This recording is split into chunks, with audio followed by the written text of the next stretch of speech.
Va a dar comienzo la mesa redonda Tecnologías innovadoras en energía en la Administración General del Estado, moderada por Miriam Bueno, que es subdirectora general de Prospectiva, Estrategia y Normativa en materia de energía. Muchas gracias, Miriam. Todo tuyo. Bueno, en primer lugar, muchísimas gracias a ISDEFE por invitarme a moderar esta mesa y, sobre todo, enhorabuena por estas jornadas tan interesantes en las que se pone en el centro la innovación. Y, además, bueno, pues tenemos la oportunidad en esta mesa en la que tenemos un elenco de ponentes absolutamente de lujo de hablar de cómo la energía pues, nos va a ayudar también a descarbonizar el sector energético en los próximos años. Entonces, bueno, con respecto a mí me gustaría hacer una pequeña introducción al panel, empezando a hablar de cuál es el contexto en el que nos encontramos ahora a nivel, digamos, macro, a nivel europeo, y tendría que ver con esos nuevos objetivos de reducir las emisiones de gases de efecto invernadero con respecto a 1990 en un 55%. Para eso, bueno, desde el año 2020, ya no recuerdo, 21, se lanzó como consecuencia de la Ley Europea por el Clima, que establece este nuevo objetivo. Antes, digamos que la normativa actualmente en vigor y aprobada se versa sobre un objetivo de reducción del 40% de emisiones de gases de efecto invernadero. Entonces, para eso la Comisión Europea plantea un paquete de medidas muy alto, digamos muy amplio, el paquete Fit for 55, que aborda todos los sectores, tanto los sectores energéticos. Yo creo que hoy vamos a hablar de muchos de ellos, ¿no? Hablaremos de puertos, hablaremos también de transporte, de aviación, ¿no? y también de las energías renovables en general.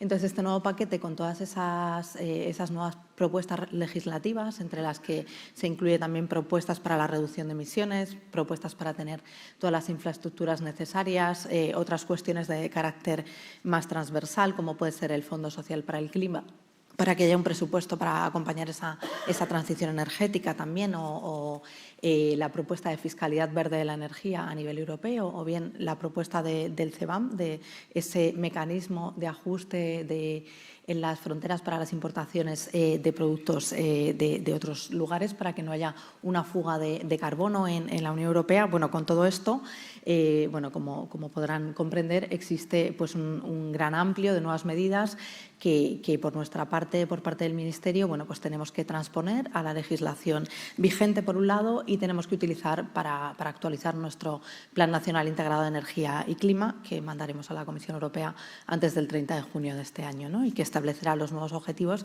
que sean coherentes con esta reducción de emisiones. Entonces, creo que a lo largo de hoy todos los ponentes, bueno, pues hablarán de cuáles son las medidas necesarias para ampliar esa reducción de emisiones de gases de efecto invernadero del objetivo que tenemos actualmente hasta el 42,5% obligatorio, más 2,5% indicativo en el consumo de energía final, de cómo, además, para conseguir este objetivo el sector eléctrico es absolutamente clave y necesitamos no solo más renovables en el sector eléctrico, sino también más tecnologías que confieran flexibilidad al sistema, almacenamiento energético, gestión de la demanda, nuevos agentes como los agregadores, etcétera, etcétera, ¿no? Y yo creo que abordaremos seguro el paquete de Refuel EU para ver cuáles son esas nuevas medidas y esas nuevas obligaciones en nuestro sector de la aviación, y el paquete Fuel EU Maritime, que también incluye una descarbonización, digamos que muy potente y muy fuerte de los puertos, ¿no? Y en la que seguro que vamos a hablar, además de cuál es esa nueva estrategia nacional a 2030, precisamente para que los puertos sean palanca tanto de la competitividad y la economía, pero también de la descarbonización tanto de nuestra economía como del sector energético. Entonces, bueno, sin más, voy a empezar a presentar a todos los ponentes. En primer lugar, bueno, pues Víctor Marcos Morel, al que tengo aquí a mi derecha, y bueno, con el que además he tenido el placer de trabajar en los últimos años durante mucho tiempo. Entonces, bueno, aparte del currículum que tiene, ingeniero industrial por la Universidad Politécnica de Madrid, también es funcionario de carrera desde el año 2016. Ya ha desempeñado además distintos puestos tanto en la industria privada como en el sector público. Ha sido analista de riesgos de proyectos nacionales e internacionales y luego pues ha estado elaborando también el Plan Nacional Integrado de Energía y Clima, la Estrategia de Descarbonización a largo plazo y otras estrategias sectoriales que emanan del PNIEC, ¿no? Como la de autoconsumo, la eólica marina y las energías del mar y del biogás. Y me gustaría señalar que además pues ha colaborado y ha cooperado con todo el resto de estrategias que hemos hecho en estos últimos años, ¿no? Y además de eso, pues tiene experiencia en el desarrollo de la normativa nacional e internacional de planificación energética y también de energías renovables. Actualmente, además, por si fuera poco, es coordinador de las componentes 7 y 9 del Plan de Recuperación, Transformación y Resiliencia. Y para quien no se sepa esas componentes de memoria, ¿no? Las 7 es la de despliegue de las energías renovables y la 9 la de hidrógeno renovable. Entonces, Víctor, creo que tenías una introducción al principio y luego ya, si te parece, pasamos a las preguntas. Pues nada, muchas gracias. Gracias, Miriam. Muchas gracias, ISDEFE, por invitarnos, invitar a IDAE, a la institución a la que represento. Gracias a todos los que estáis aquí. Y, gracias a la secretaria de Estado, que ya no está. Gracias, Miriam, por esta amable y generosa presentación. Veo en el público caras con los que hemos trabajado. Aprovecho y os agradezco vuestro tiempo. Seguro que conocéis seguro o casi seguro que conocéis esta infografía. En ese periodo en el que Miriam Bueno y yo, la verdad que Miriam, yo le contaría esto hasta mejor que yo. En el tiempo que compartimos estuvimos trabajando en planificación y prospectiva, ¿no? Ella luego ha continuado y tendría mucha información que añadir. Esto es una infografía que yo creo que a los dos nos gustaba, ¿no? Resumía un poco esa hoja de ruta al año 2050 y lo que veis que desciende son las emisiones de CO2. Hay un abanico de posibilidades, ¿no? de tecnologías y en los círculos grandes pues vemos los diferentes puntos de control, por así decirlo. Es verdad que esto, y ahora mismo Miriam es la responsable de actualizar esta estrategia. Ahora mismo vemos un 42% de energías renovables, la reducción de emisiones de gases de efecto invernadero en el año 2030 es un 23%, pero como digo, todas esas cifras están ahora mismo en revisión, con ese objetivo de neutralidad climática en el año 2050, ¿no? Yo creo que además de esta necesidad de acometer la descarbonización por nuestro bien y por el de las generaciones futuras, a mí me gusta hablar siempre también de la oportunidad que hay detrás, ¿no? La oportunidad económica, de empleo y de fijación de población en algunas zonas del país, que creo que es muy relevante, ¿no? Creo que esto no solo no es negativo, sino que la transición apareja oportunidades. Lo hemos visto recientemente con sucesos pues no agradables, ¿no? La invasión de Rusia en Ucrania, que nos ha hecho ser conscientes como españoles y como europeos de las necesidades de, no sé si controlar, pero intentar diversificar esos riesgos geopolíticos, ¿no? Es verdad que en España, y desde un punto de vista de gas natural, teníamos una posición, digamos, ventajosa con respecto a nuestros socios europeos, porque contamos con muchas regasificadoras, mucha conexión internacional por medio de GNL y con socios Argelia, con el cual ha costado un poco llegar a acuerdos, pero con el cual hemos mantenido esa relación para recibir gas por tubo, ¿no? Y es verdad que esa parte negativa de España como isla, como península, isla energética me refiero, con pocas interconexiones con el resto del continente, que normalmente ha sido un hándicap, ¿no? para el desarrollo, para la integración de los renovables, como bien hacía referencia Miriam, esa flexibilidad. Las interconexiones también son una fuente de flexibilidad, hablando del sector energético, eléctrico en concreto.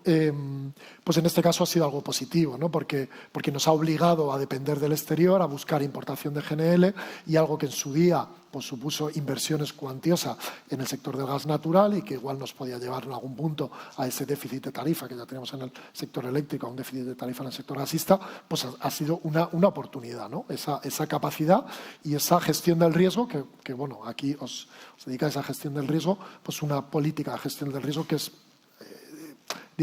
quizás fácil de hablar, no tan fácil de implementar, es la diversificación, ¿no? Pues ahí nosotros, España, teníamos una diversificación de fuentes de suministro interesante.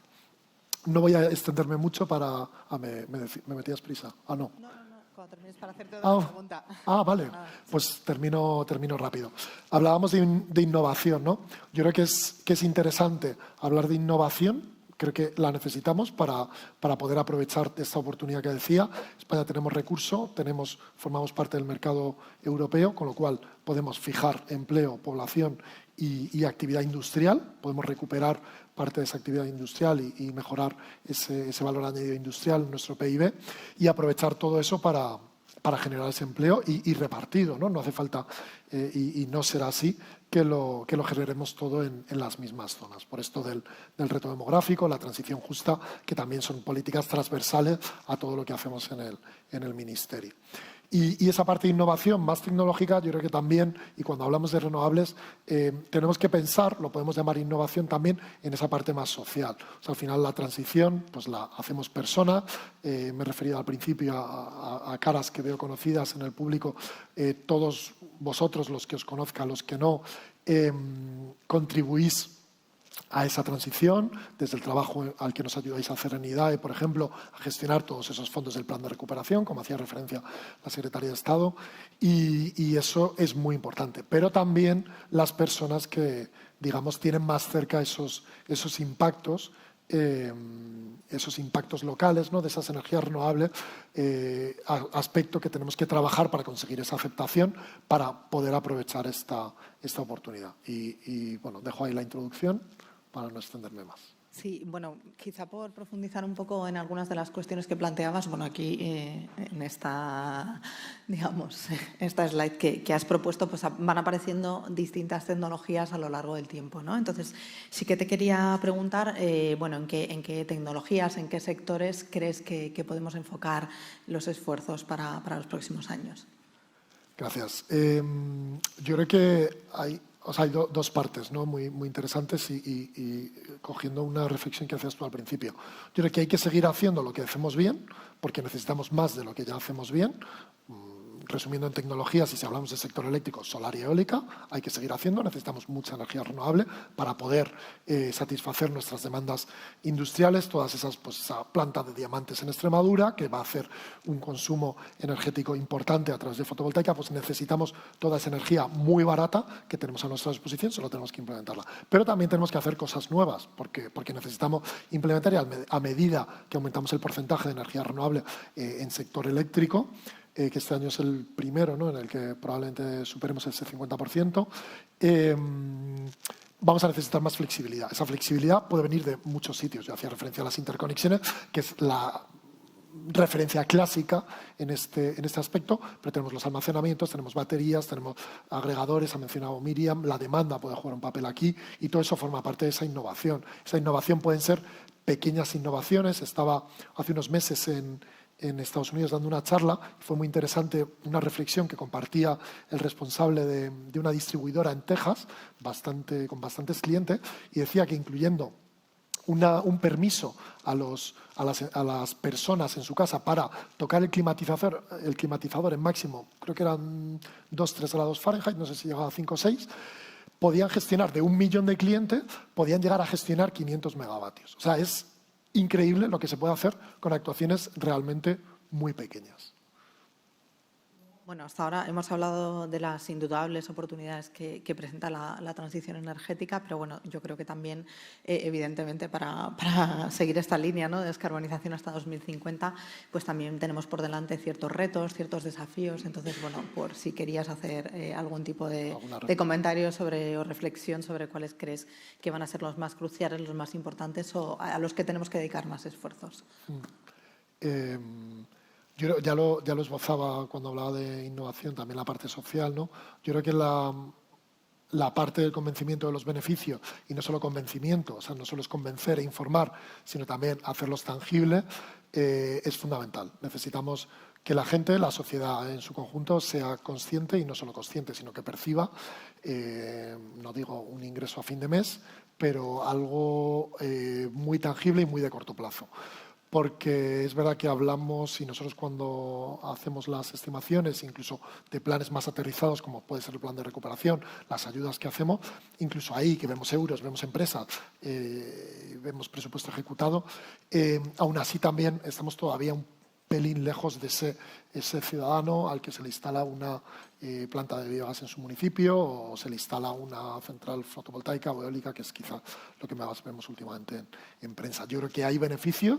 Cuando hablaba con algún alcalde, una alcaldesa en concreto, y le preguntaba cuál sería, ella estaba a favor de las energías renovables, no es el caso de todo, le preguntaba cuál sería ese beneficio de corto plazo que exigiría y respondía muy simplemente, decía, pues empleo, ¿no? Empleo es lo que fija población y lo que genera esa bola, ¿no?, que va creciendo y que puede hacer que esa percepción, que a lo mejor en algunos sitios no es tan positiva acerca de las energías renovables, pues que pueda mejorar. Entonces yo creo que ese sería quizás para mí el principal.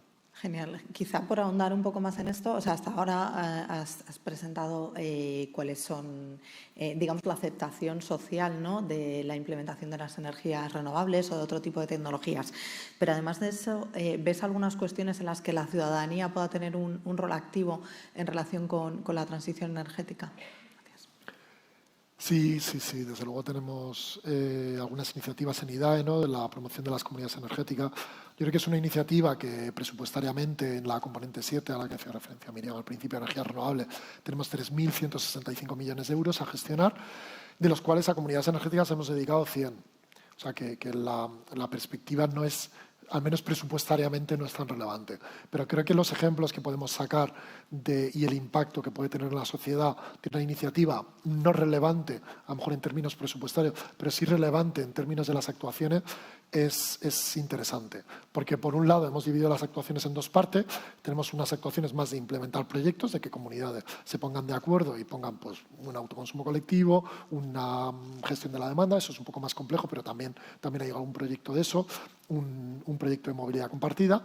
Pero también tenemos una parte que lo llamamos las oficinas de transformación comunitaria, que estamos ahora en fase de evaluación. Hemos lanzado ya las subsanaciones, que son nexos de unión en cada, no sé si en cada comunidad autónoma, en cada pueblo, depende de cada uno. Hemos dejado que se presenten cada uno lo que considere, con unos límites por comunidades autónomas, al menos en el primer barrido, para que no esté todo concentrado en algunas partes, porque sí hay una cierta sobrerepresentación. Y eso lo que pretendemos ahí que es facilitar y poner un poco más cerca de la ciudadanía estas opciones que hay. Es verdad que también es un desafío social. Yo creo que los aspectos sociales en la transición son mucho más relevantes de lo que a veces pensamos cuando vamos mucho a la eficiencia energética, me refiero al kilovatio hora o al kilovatio. Fenomenal. Bueno, pues muchas gracias por la intervención y por todas las respuestas a las preguntas.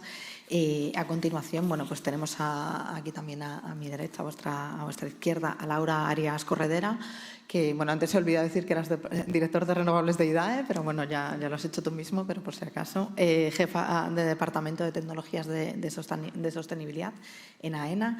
Y en ese sentido, también contamos con una persona con una amplia experiencia en el sector energético y además en la transición, ingeniera de energías y además máster en eficiencia energética en la edificación, la industria y el transporte y dirección de empresas por la Universidad Politécnica de Madrid también.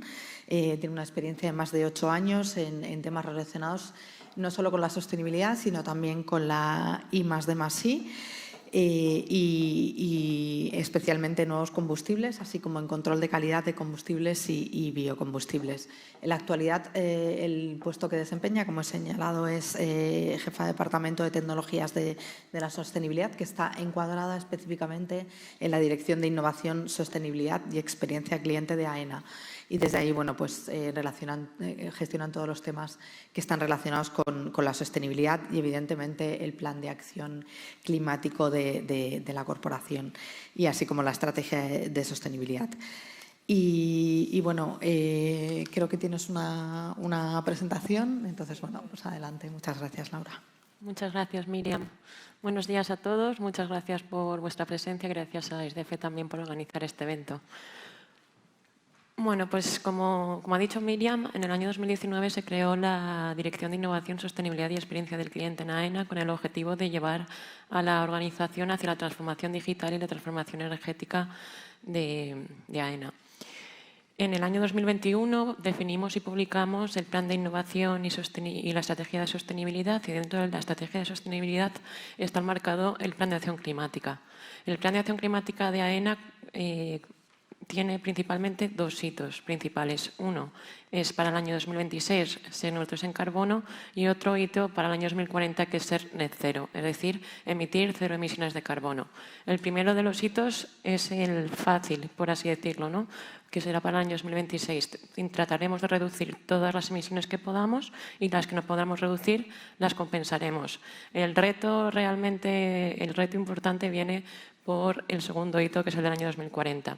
¿Por qué? Pues porque tenemos que emitir cero emisiones de carbono y para ello pues todavía se tiene que desarrollar mucha tecnología porque no existe. Hay ciertos temas que no se pueden descarbonizar a día de hoy porque no existe tecnología o si existe es muy cara. Entonces, bueno, ¿qué es lo que estamos haciendo en AENA para descarbonizar nuestras actividades propias, lo que son las actividades aeroportuarias? Pues, por una parte, está el tema de energías renovables.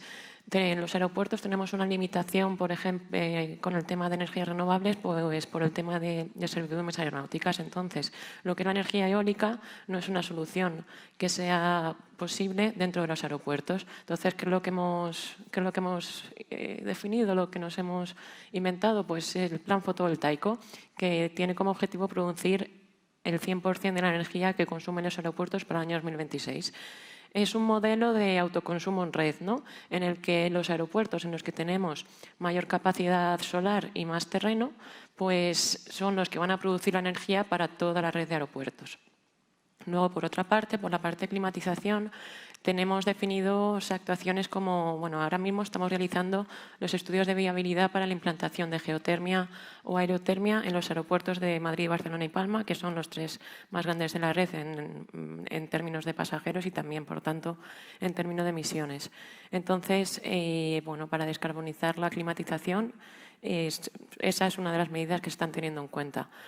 Luego, para toda la transformación que viene también desde el punto de vista de la flota de vehículos, tanto lado tierra como lado aire, nosotros como proveedor de infraestructuras, pues lo que nos toca es poder proveer de la infraestructura necesaria para la recarga de los vehículos eléctricos que van a llegar a los aeropuertos, que van a aparcar en los parkings.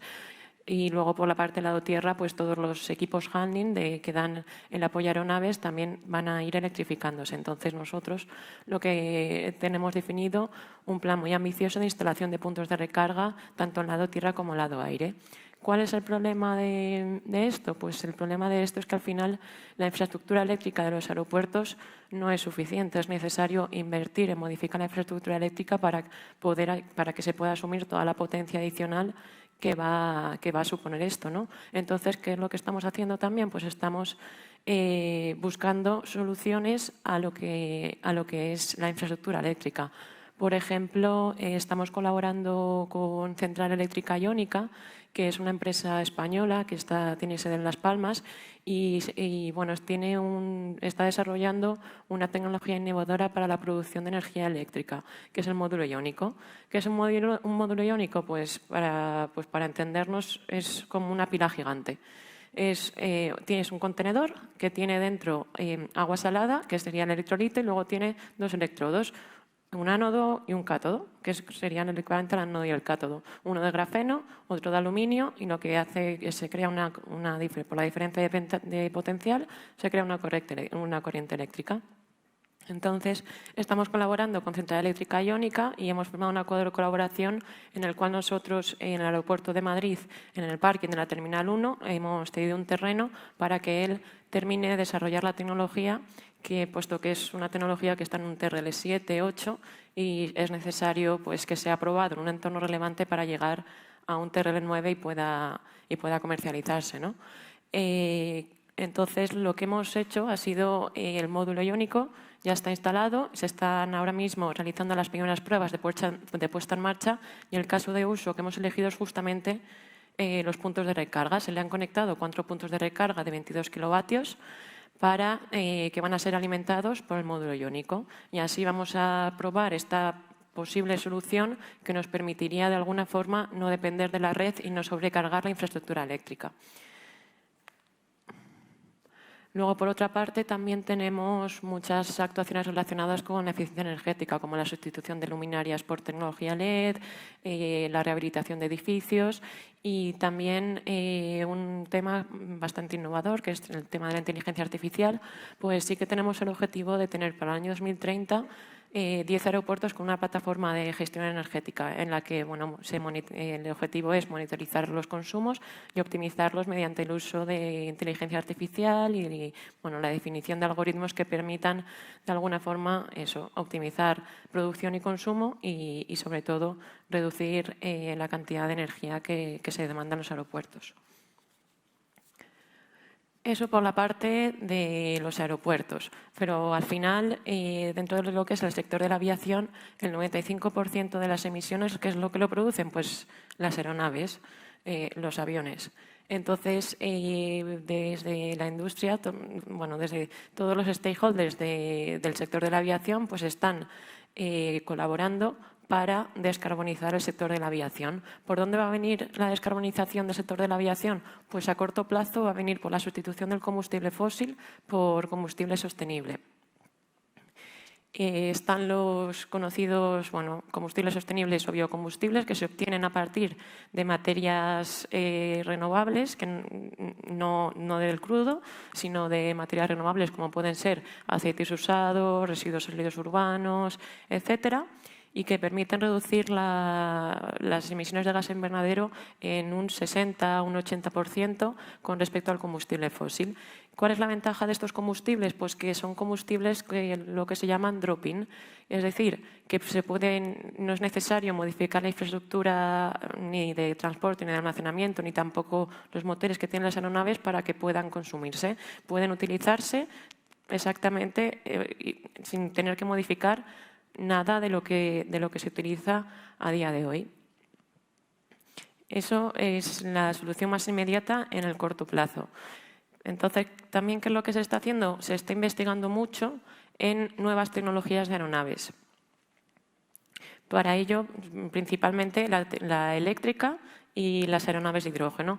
Por la parte de la aviación eléctrica, principalmente se va a restringir al corto radio por la limitación que hay con el tema de las baterías, ¿no?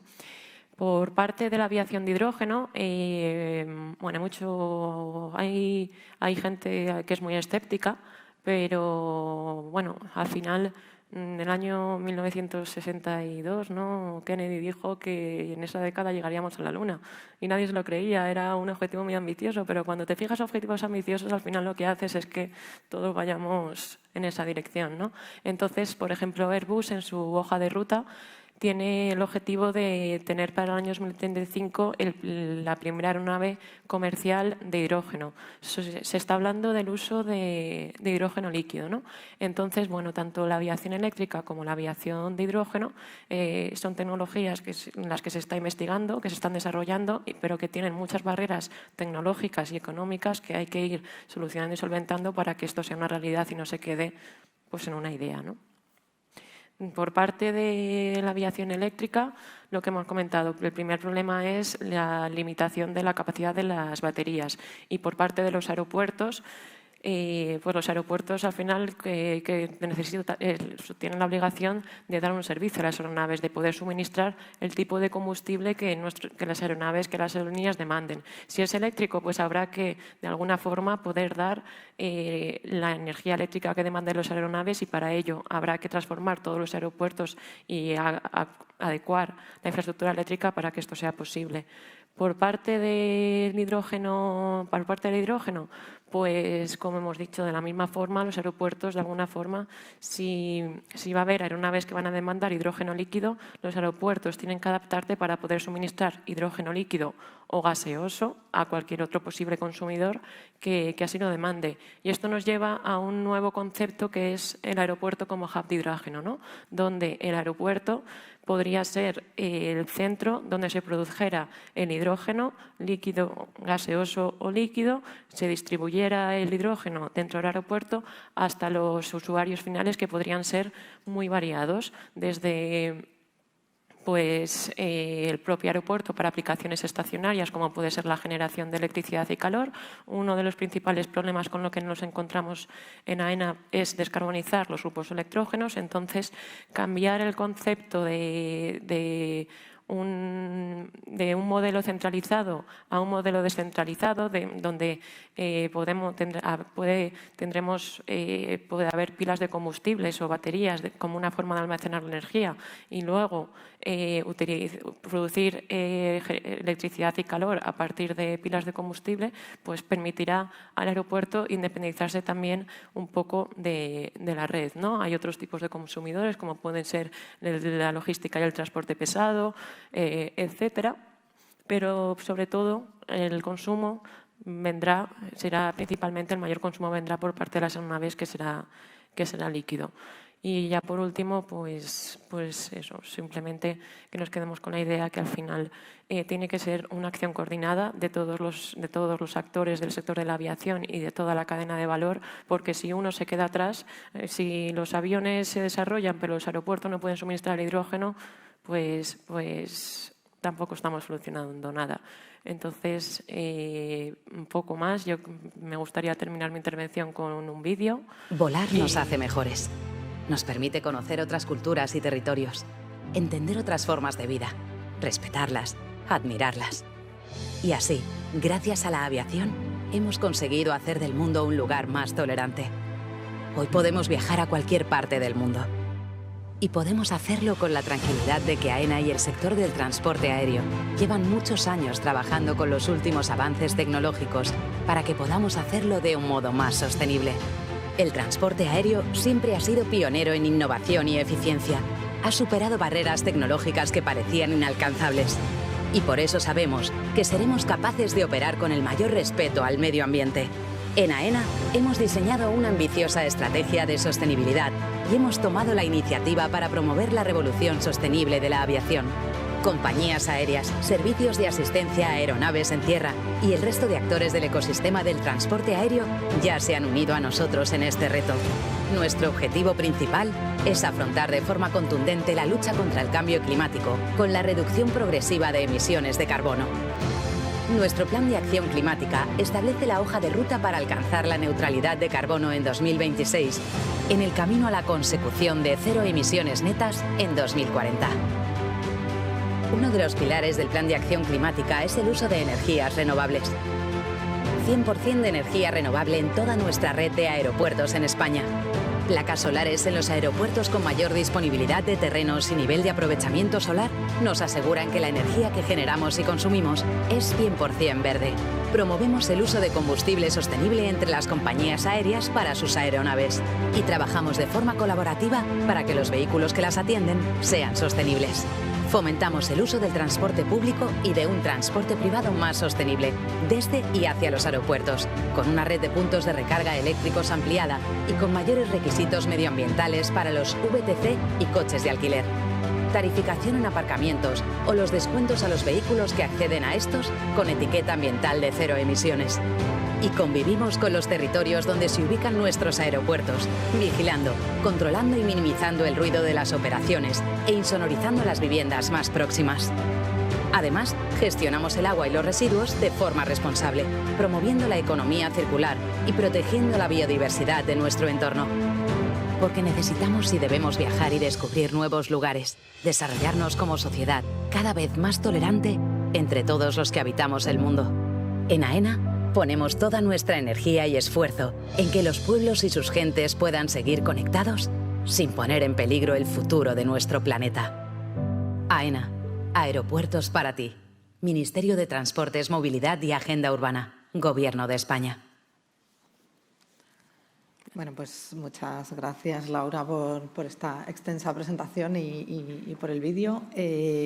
Bueno, si te parece, las preguntas las hacemos luego en la parte de coloquio también. Y ahora, bueno, pues voy a la otra parte de la mesa de moderación y, bueno, tenemos, después de haber visto el papel de la Administración Pública en las renovables y todo lo que tiene que ver con el sector de la aviación, bueno, pues tenemos con nosotros a José María González Moya, que es director general de APA, que es la Asociación de Empresas de Energías Renovables. También, bueno, tiene una amplia experiencia con más de 15 años de experiencia profesional en el sector energético, es ingeniero industrial y, bueno, gran parte de, como decía, su trayectoria la ha realizado en el sector energético y en lo que se refiere en concreto a APA Renovables se incorporó en 2010 como director técnico y desde 2015 es director general de la asociación, ¿no? Y dentro de APA, además de ser director general, es además representante en muchas iniciativas muy interesantes, ¿no? Es miembro del Consejo Rector del CIEMAT, representante de APA, como decía, en el Consejo Consultivo de Electricidad de la CNMC, también en el Comité de Agentes de Mercados de OMIE y en diferentes comités y grupos de trabajo en Red Eléctrica de España, con lo cual está un poco en todas las partes del sector energético. Y, bueno, creo que tenías una intervención inicial, así que adelante. Muy bien. Bueno, gracias, Miriam. Bueno, y gracias a ISDEFE por habernos invitado a dar un poco nuestra visión de cómo tenemos el mundo de la energía y lo que nos queda por delante. Pero, bueno, después de la introducción tan magnífica que nos has hecho tú y lo que comentaban Víctor y Laura, pues, bueno, trataré de aportar algo más, pero ya nos hemos puesto una imagen de todo lo que tenemos por hacer, vemos las oportunidades de las renovables. O sea que, fantástico. Hombre, yo quería enmarcar un poco los objetivos que comentabas tú al principio, lo ha enseñado Víctor en esa diapositiva, pues en dónde está, vamos, lo que tenemos que hacer y en dónde estamos, ¿no? Estamos hablando que actualmente en España, del global de la energía, y esto corrígemelo tú, Miriam, que tú lo sabes mejor que ya, de toda la energía que consumimos, el 22 y algo % es renovable. Es decir, todavía tenemos mucho por hacer, porque tenemos que llegar al 2030 con el 42, que es lo que dice el plan actual. Está en revisión el plan nuevo. La Comisión, como decías, nos obliga, bueno, o nos indica el 42,5 y si no algo más. Y todo esto lo tenemos que hacer de aquí al año 2030. Y el año 2030 en materia de energía, no digo que sea mañana, pero es pasado mañana, porque es una transformación muy fuerte la que tenemos por delante. Hablábamos, o comentabais, el esfuerzo en el cual nos estamos centrando, como suele ser habitual, en el sector eléctrico para transformar todo, digamos, ese proceso de descarbonización, ¿no? Los principales esfuerzos los fijamos en el sector eléctrico. ¿Por qué? Porque es ahí donde es cierto que son las fuentes renovables eléctricas las que a día de hoy más baratas, más competitivas son respecto a otras. Ahí, fijaros, si tenemos un objetivo de prácticamente duplicar la tasa de participación renovable sobre el consumo global de energía, en el sector eléctrico vamos algo mejor. Tenemos un objetivo de llegar más o menos al 75% del consumo de electricidad en 2030 procedente de renovables. Actualmente estamos superando este año el 50%, en concreto llevamos el 52%. Sin embargo, el año pasado nos quedamos en el 42%, entre otras cosas porque las fuentes renovables, entre otras la hidráulica, no aportaron lo que quisiéramos. Ahora estamos añadiendo mucha potencia, pero bueno, en todo caso estamos hablando que hay mucho por hacer en renovables. Yo ahí lo que me gustaría resaltar es el hecho de sacar pecho como país, ¿no? De lo que hemos hecho en el sector renovable. Tenemos una industria estupenda, tenemos una industria de las mejores a nivel europeo y también punteras a nivel mundial. Fijaros que en el sector renovable, vamos, dando cifras de lo que es el sector renovable nacional, estamos hablando de un sector que vamos vías de aportar casi el 2% del PIB del país, todavía un poquito por debajo, estamos cerrando el balance de este año, y con un sector que emplea cerca o algo más de 150.000 personas en la actualidad, y prevemos que lo vamos a prácticamente duplicar, y si no algo más, de aquí al año 2030. Y ahí es donde, como industria, fuente de creación de empleo, es donde nos debemos centrar y aprovechar mirando al futuro. Ahí dentro de todo el sector renovable, fijaros que en España, por desgracia, sí que es verdad que debido a determinadas políticas que pusimos en marcha en el pasado, destruimos parte de ese tejido industrial. ¿vale? Teníamos grandes fabricantes en materia renovable, por ejemplo, de aerogeneradores. Ahora, digamos, el fabricante como tal ya no es nacional porque ha caído en manos extranjeras, pero toda la cadena de valor, todo el suministro y toda la industria todavía está en España.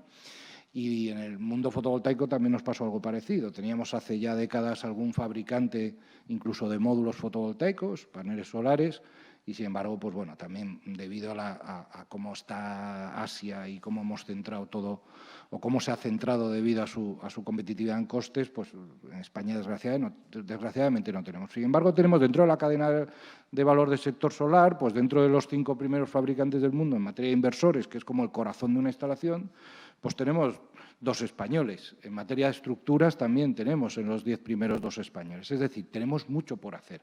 O sea, mucha industria, mucho por hacer y mucho, digamos, que mirar al futuro. Y yo ahí simplemente 2 comentarios y ya pues, dejo esta intervención inicial, pero bueno, el hecho de cuidar esa industria y luego enfocar los esfuerzos pues realmente a lo que nos, digamos, a lo que nos preocupa, nos ocupa y demás. Enfocar esfuerzos, pero teniendo presente los retos. Yo creo que ahí tenemos un reto, como decía Víctor al inicio, y aprovecho lo ha comentado, en cuanto a llegar a la sociedad, el darle a entender a la sociedad lo que significa toda esta transformación renovable. Las empresas lo estamos haciendo, estamos tratando de llegar a la sociedad y ofrecerles participar en todo esto. Luego comentaremos, pero hay muchas posibilidades. Pero ahí es el esfuerzo de todos, el conjunto, el también buscar digamos, el raciocinio en todo esto. Y cuando a esto me refiero es en cuanto a las posibilidades que te da la transformación del sector renovable, pero también lo que perdemos. O sea, tenemos que diferenciar lo que es un mundo renovable distribuido por el territorio, es decir, ahora a partir de ahora en vez de tener 30, 50 grandes centrales de generación como teníamos en el año 97 cuando se liberalizó este sector, pues actualmente tenemos 60.000 instalaciones de generación funcionando en este país. Pero todo esto distribuye, digamos de alguna manera, la riqueza, el empleo y distribuye también los beneficios. Podemos ver que los beneficios de las renovables son muchísimos. Normalmente los beneficios y los efectos y los impactos en positivo suelen ser más globales que locales. Es decir, el generar industria a nivel regional, el generar industria a nivel nacional, generar empleo, generar mucha inversión en materia de innovación. Pero no esperemos que una planta solar o un parque eólico genere el mismo empleo que generaba antiguamente pues, una central de carbón o una central nuclear, ¿vale? Tenemos que distinguirlo. Pero si entre todos tenemos ese consenso en el objetivo de descarbonización, en esforzarnos en todo eso, yo creo que podemos sacarle partido como país y en eso estamos trabajando. Fenomenal, pues muchas gracias. Bueno, un poco como complemento a tu intervención inicial, sí que quería hacerte una pregunta, ¿no?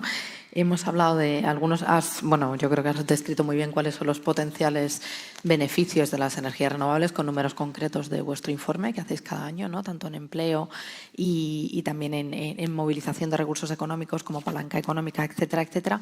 Pero sí que te quería preguntar una cosa en relación con lo que antes mencionaba Víctor también, ¿no? Evidentemente, dentro de esta transformación del sistema energético también hay otras cuestiones como complementarias como la electrificación, el autoconsumo o los nuevos agentes. Antes comentábamos las comunidades de energías renovables o las comunidades ciudadanas de energía. Entonces, por ver también en ese sentido qué tipo de potencialidades, beneficios y cuestiones veis desde la asociación. Bueno, beneficios, oportunidades, beneficios y, digamos, muchos, ¿no? En particular, mira, comentabas el tema hablaba antes el tema de la electrificación, ¿no? Sin embargo, nos enfocamos mucho en la electrificación y a día de hoy solo el 23 y pico, no llega al 24% de la energía que consumimos todos es electricidad. La mayoría está en el otro lado y fundamentalmente en combustibles fósiles, ¿no? Y es ahí donde tenemos que hacer lo digo así, ¿no? Robarle el consumo de combustibles fósiles hacia las renovables.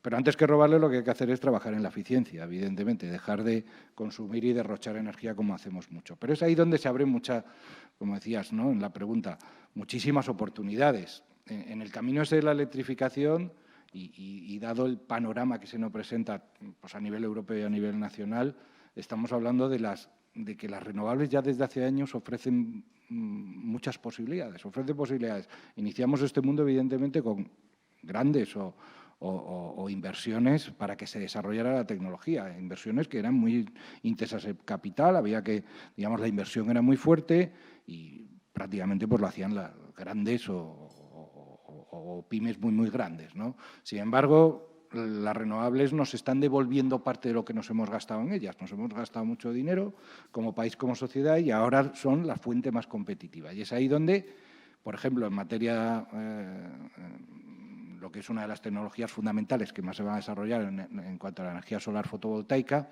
es las posibilidades que nos da. Hoy en día podemos tener un panel solar en nuestra casa. Esto hace 20 años era impensable. Yo particularmente, hace 20 años pensaba, bueno, algún día las compañías eléctricas nos ofrecerán paneles solares. Lo están haciendo. Y hace no muchos años diría, bueno, las compañías petroleras y gasistas nos ofrecerán paneles solares. También nos lo están ofreciendo. Es decir, y es ahí donde se abre todo ese abanico. Desde que, digamos, nosotros como consumidores a nivel individual podamos optar por ponernos un panel solar, hasta que nos pongamos entre todos de acuerdo por montar una comunidad energética. O sea, tenemos unas posibilidades salvajes. Ahora, por ejemplo, en la Comisión se está trabajando en una reforma de mercado eléctrico y se habla del energy sharing. O sea, ahora vamos a poder, aparte del car sharing, de todo tipo de sharing que hacemos hoy en día, pero podremos compartir energía entre unos y otros.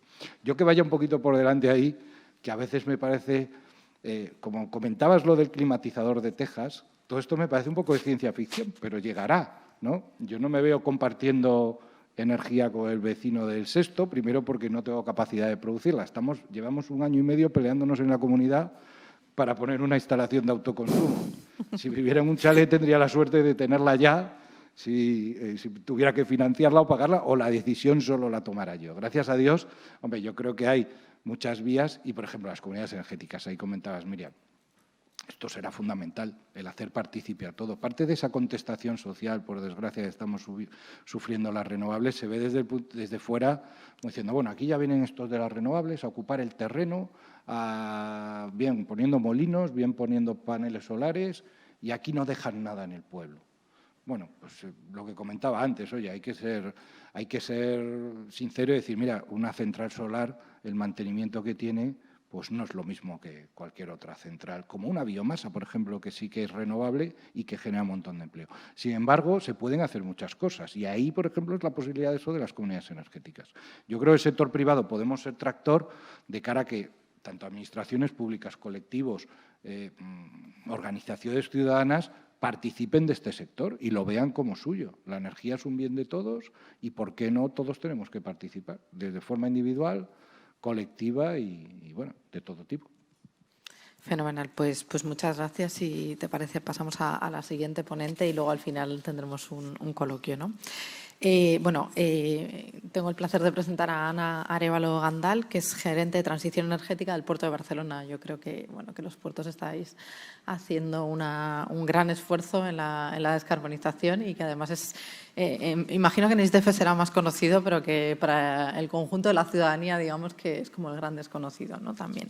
Entonces, en ese sentido, Ana es ingeniera naval por la Universidad Politécnica de Madrid y Master in Management Development por ESADE Business and Law School. Tiene una amplísima carrera profesional, 22 años vinculada al sector naval y logístico y, evidentemente, con esa amplia experiencia tiene una especialización en puertos muy amplia, ¿no? Actualmente es Energy Transition Manager del Puerto de Barcelona, así que, evidentemente, este es un cargo creado ad hoc, ¿no?, para acelerar esta transición hacia la neutralidad climática, para el proyecto de electrificación de los muelles y en ese proyecto del que supongo que nos hablará después lo está liderando en la actualidad.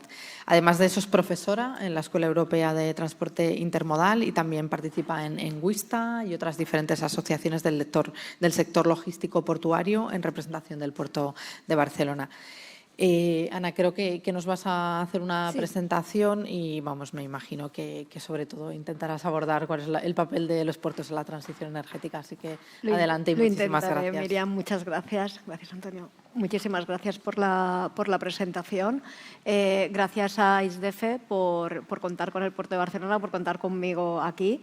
La verdad es que yo creo que la Secretaría de Estado ha dicho muchas cosas de ISDEFE, pero nosotros desde los puertos, para nosotros ISDEFE también es una gran herramienta, en nuestro caso, para esta transición energética y en particular el proyecto que hoy os vengo a explicar, aparte de que abordemos toda la parte del sector marítimo, pues es un proyecto en el que sin ISDEFE no hubiéramos podido avanzar. O sea, esto es la realidad.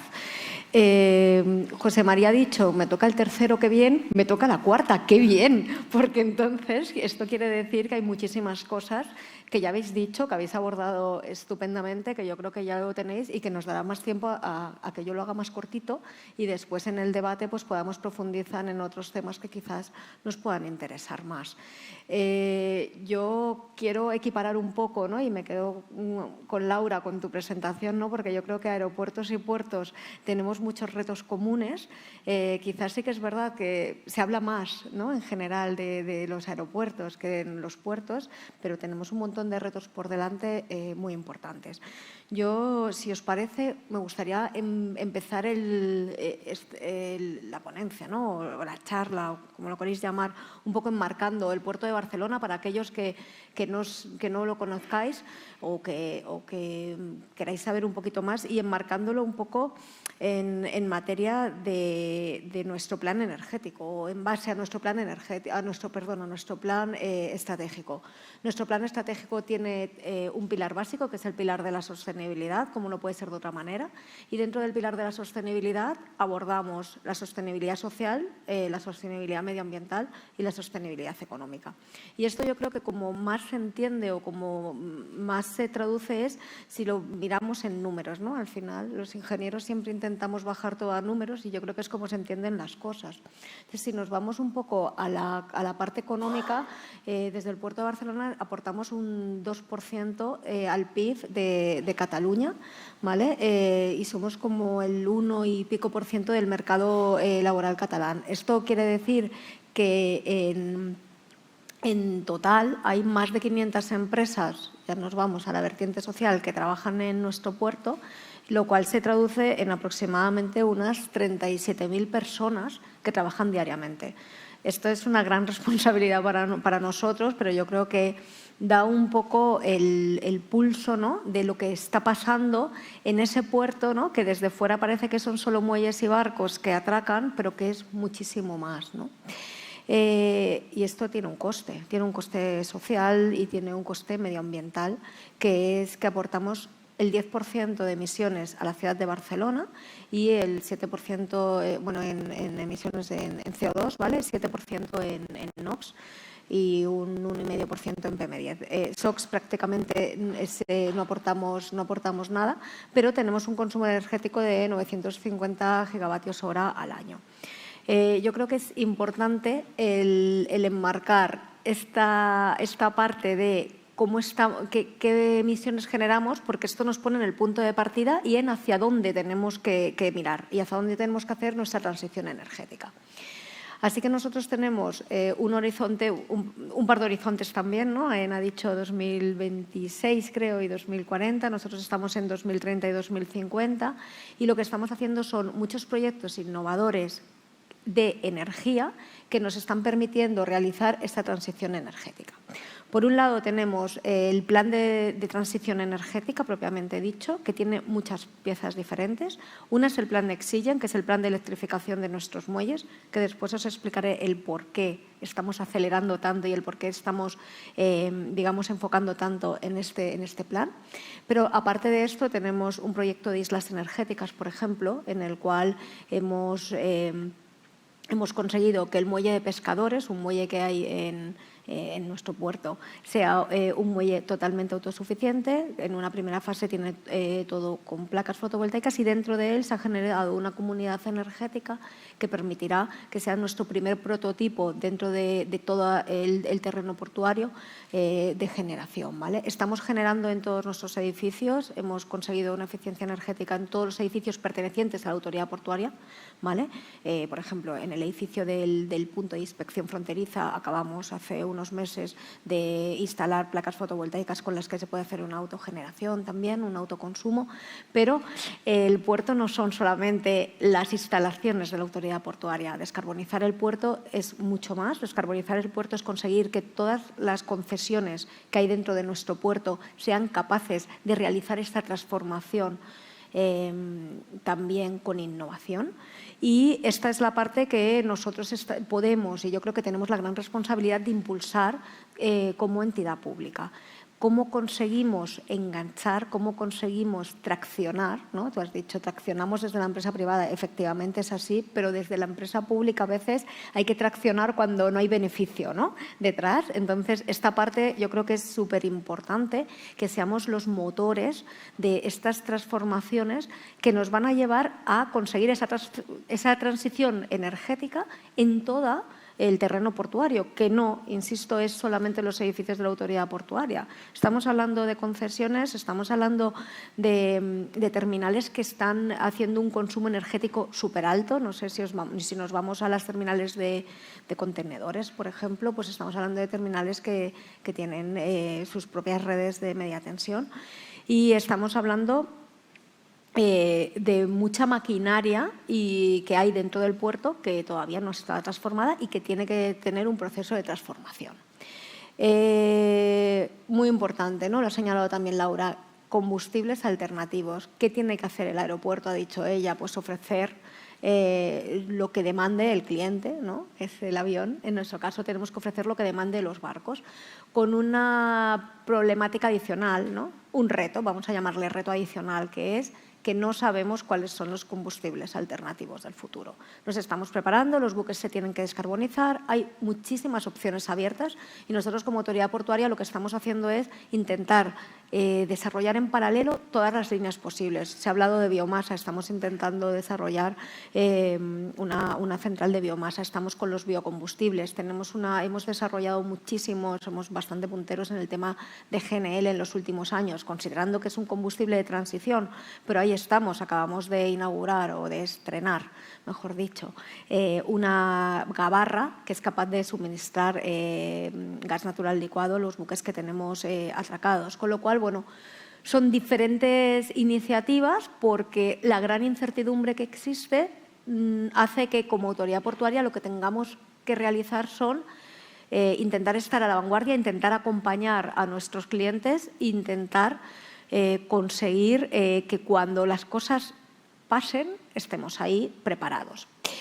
Y yo, si os parece, os pongo también un vídeo. El vídeo es sobre el proyecto Nexigen. El proyecto Nexigen es el proyecto de electrificación del puerto de Barcelona. Es un proyecto que yo lo tengo especial cariño, porque lo empezamos hace bastante tiempo, pero empezamos a materializarlo realmente hace 3 años.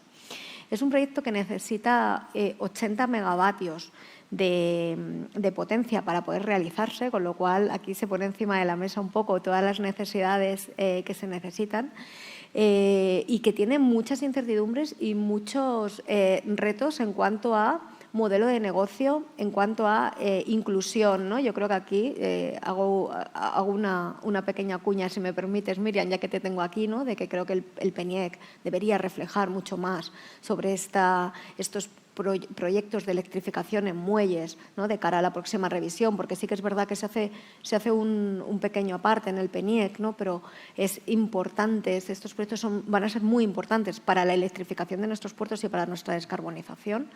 Y decía antes, porque son importantes, fijaros, el 73% de las emisiones que generamos desde el puerto de Barcelona se generan con los buques atracados en muelle. Con lo cual, si con estos proyectos somos capaces de conseguir descarbonizar esta parte, fijaros la cantidad, el impacto que estamos teniendo en la calidad del aire de la ciudad en la que estamos integrados, ¿no? Es un proyecto complicado a nivel técnico, es un proyecto que requiere muchísima innovación en todos los sentidos, en el muelle, en los proyectos que propiamente me estáis ayudando desde ISDEF a desarrollar y que, bueno, yo creo que os enseño el vídeo y seréis capaces de situarlo muchísimo mejor.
Bueno, pues yo, si te parece, lo dejamos aquí para debatir y será mucho más enriquecedor. Fenomenal, pues muchísimas gracias, Ana. Bueno, quizá apuntar además que lo que comentabas de la electrificación es precisamente uno de los objetivos indicativos del Fit for 55, ¿no? que precisamente aborda esto, con lo cual, bueno, fenomenal que ya os habíais puesto manos a la obra. Entonces, bueno, yo sí que para esta parte de debate, coloquio, etcétera, etcétera, sí que os quería pedir, si queréis, que interaccionéis. Yo me voy a echar un poco para atrás para que os podáis ver. O sea, ya habéis hecho como referencias cruzadas, digamos, a cada una de las intervenciones, pero bueno. Entonces, si os parece, voy a hacer un par de preguntas marco y, bueno, para ver un poco cómo podemos resolver, ¿no? Entonces, precisamente el nombre de esta sesión, bueno, pues trata de innovación energética por un lado, ¿no? Y de Administración General del Estado. Entonces, quería preguntaros si en el ámbito de cada uno de vuestros, trabajos, ¿no? Ya sea a través del IDAE, en puertos, aeropuertos o el sector privado, ¿cuáles son las innovaciones que veis por delante que tenemos que acometer? Así que, bueno, empezamos si queréis. Empiezo. Sí. Sí, quizás empezamos quizá por cambiar, yo, ¿no? empezamos por ahí, ¿vale? Sí. Si te parece. Vale, bueno, a ver, innovaciones, yo creo que desde un poco lo que he comentado, ¿no? Desde nuestro lado, y me baso más en puertos, tenemos que buscar cómo conseguir electrificarlo completamente, porque ahora mismo las necesidades que tenemos no se ajustan a lo que realmente existe, ¿vale? Entonces, aquí, por ejemplo, toda la parte de digitalización nos puede ayudar muchísimo. Yo creo que antes Víctor lo señalaba, ¿no? Decía, hay pequeñas innovaciones, pero yo creo que aquí es importante. Por eso nosotros, por ejemplo, estamos tirando todo el tiempo fibra y estamos haciendo 5G, etcétera, etcétera, para que esto después nos pueda ayudar en la parte de conexiones. ¿Vale? Luego nosotros tenemos el problema de conseguir generar energía dentro de nuestro recinto, que no es fácil. Por ejemplo, Laura señalaba la servidumbre del aeropuerto. Nosotros no podemos poner eólica, no nos dejan. Los aviones están prácticamente sobrevolando el puerto y no podemos usarlos. Entonces, tenemos aquí una restricción y estamos intentando generar y rellenar todos nuestros techos de energía fotovoltaica. Pero ¿cómo hacemos esto si nuestro puerto en realidad es un conjunto de concesiones diferentes que tienen distintos plazos de caducidad, que tienen distintas condiciones, etcétera, etcétera? Con lo cual ahí también hay que innovar en la parte legislativa. O sea que hablamos de innovación, pero innovación en muchos sentidos, ¿no? No sé, yo lo dejaría aquí, ¿vale? Porque seguro que podéis aportar algo más. Sí, bueno, por lo que decía Ana, de innovación, electrificación, comentaba, ¿no?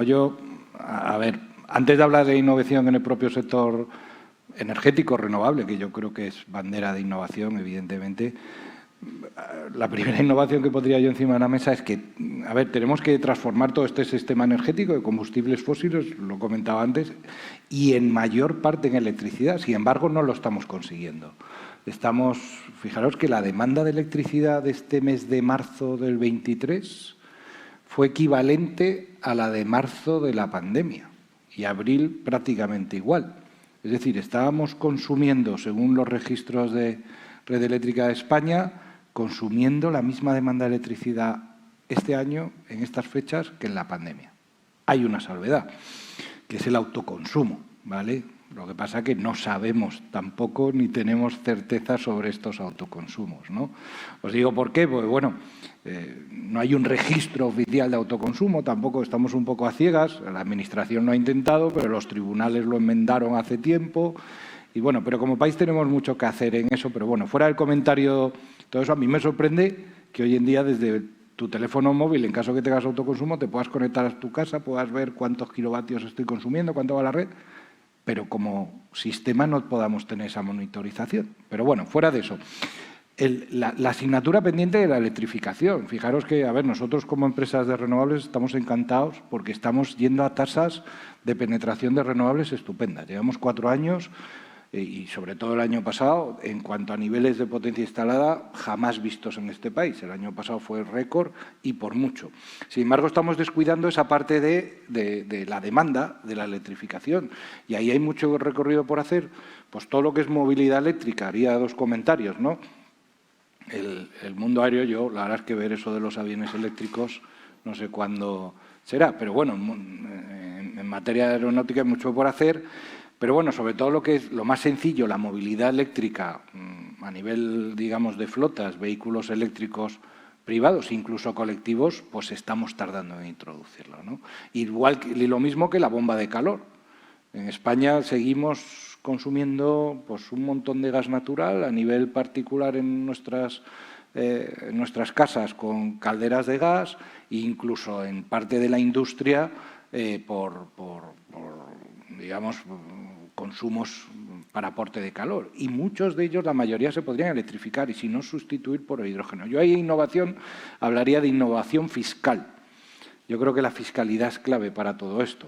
Ahora hemos vivido, y se ha comentado, lo ha comentado la Secretaria de Estado esta mañana, y estamos viviendo de todos esos fondos europeos. Bueno, Miriam y, bueno, sobre todo Víctor, agradeceros el esfuerzo.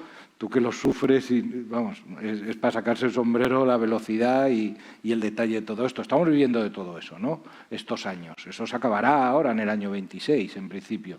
Pero tenemos que darle señales al mercado para que esos buques que atraquen en el puerto de Barcelona, habrá que decirles, oiga, usted tiene prohibido, mientras esté usted aquí con, iba a decir el ancla echado, ¿no? Con la marra echada al puerto, tendrá usted prohibido pues emitir o estar consumiendo.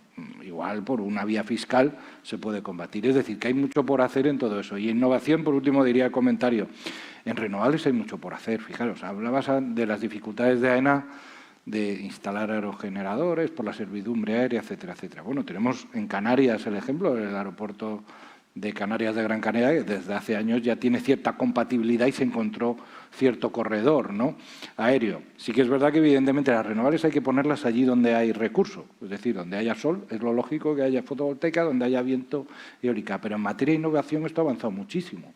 Y, por ejemplo, un aerogenerador que antiguamente necesitaba pues prácticamente un ventarrón para funcionar, sitios de España pues como el norte de, digamos, la zona de Rosas, todo el Valle del Ebro, la zona de Galicia. Hoy en día, gracias a la innovación, cualquier maquinita de estas, con, no digo una ventolina suave, pero con cualquier cosa se aprovecha. Y ahí en esa materia os invito, con las dificultades que tenéis de la servidumbre, los aerogeneradores no hay que poner, o sea, se pueden poner en el propio puerto o incluso llevarlos al mar y llevárnoslos a muchos kilómetros. Hay muchas opciones y en materia de innovación podemos mucho por hacer. Pero bueno, sobre todo insistiría, la innovación regulatoria y fiscal, como comentabas tú de alguna manera, Ana, sobre todo en materia de regulación, es fundamental. Yo en este sentido, si me dejas, ya que Sí, claro. quieres generar debate, me cuelo, ¿no? Pero solo comentarte, lo ha comentado Miriam, el Fit for 55 en el paquete de medidas ya ha salido una obligatoriedad para todos los puertos para electrificar las terminales de cruceros, de ferries y de contenedores, con lo cual a partir del 2030 será obligatorio no emitir dentro de los recintos portuarios. Estos barcos sí o sí se tienen que o conectar a OPS si los puertos estamos preparados, que ese es el gran reto, que consigamos prepararnos de aquí al 2030. Yo creo que en ese sentido Miriam señalaba que bien que hayamos empezado los deberes y realmente vamos con el tiempo muy justo para llegar al 2030, porque son inversiones altísimas. Es verdad que ahí están habiendo ayudas y que, pues no sé, puertos como el nuestro estamos hablando de que tenemos en nuestro plan de inversiones aproximadamente 200 millones para este plan. Pero ya no solamente es el tema de inversiones, es que es el tema de cómo consigues hacer estas implementaciones en los muelles, porque cuando realmente abres la zanja y empiezas a tirar cables y empiezan a construirte las tecnologías que necesitas para hacer todo esto, es cuando te das cuenta de que esto no se hace de hoy para mañana, más allá de las limitaciones que tenemos también desde la administración pública a la hora de contratación, ¿no? Porque tardamos mucho tiempo en poder contratar, no somos nada ágiles. Y esto yo creo que es algo que tendríamos que conseguir también, hacer algún tipo de innovación, ¿no? Y yo aquí creo que nosotros en puertos hemos conseguido innovar un poquito en estas primeros proyectos piloto de electrificación, porque hemos conseguido lanzar unas licitaciones un poco diferentes a las que ya hacíamos, que nos han permitido hacer esa aceleración. Pero sí, estamos obligadísimos y además yo creo que es fenomenal que estemos obligados porque es nuestra responsabilidad. Pues nada, Laura, si quieres aportar. Pues desde el punto de vista del transporte aéreo, yo creo que es muy necesario innovar en nuevos sistemas de generación de energía renovable y sobre todo en sistemas de almacenamiento.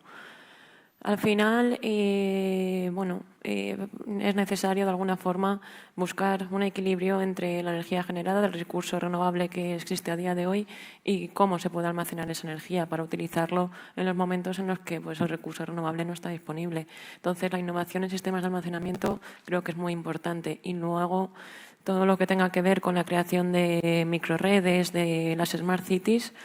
También pienso que es necesario que se investigue y se desarrolle, se innove mucho en ese aspecto. Desde el punto de vista de lo que es la aeronave, lo hemos comentado un poco, se necesitan nuevos sistemas de propulsión que sean sostenibles, como las aeronaves eléctricas, aeronaves de hidrógeno y luego la sustitución de combustibles sostenibles por combustibles fósiles. Esto tiene un problema, que los combustibles sostenibles a día de hoy son en torno a 2 o 6 veces más caro que el combustible fósil. Pero, están los combustibles sintéticos que se obtienen, la materia prima que se utiliza es hidrógeno renovable, ese es el objetivo, y CO2, que va a permitir hacer una circularidad de lo que es el carbono y que tiene un potencial de reducción muy amplio. Entonces es necesario innovar también y buscar formas eficientes y rentables de producir esos combustibles de aviación con el objetivo de que la industria de la aviación no se vea mermada y siga siendo una realidad de cara a dar el servicio que da a la sociedad, que es pues el de mover personas de un lugar a otro punto del mundo. Adelante. Por mi parte, ahora me toca a mí, ¿no? Que ya habéis contado, yo creo que todo, casi todo. Yo creo que hay algunas reflexiones interesantes aquí. Hay una parte más de política pública, ¿no? De qué podemos innovar, la propia implementación de la política pública, fiscalidad, ayudas a fondo perdido, si tenemos que regular, ¿no? Prohibir, incentivar. Bueno, este debate del cual no hay una respuesta correcta, ¿no? Sino la respuesta pues es la combinación de todas, ¿no? Hay veces que hay que prohibir, pero hay veces que hay que incentivar, ya sea fiscalmente o con subvenciones.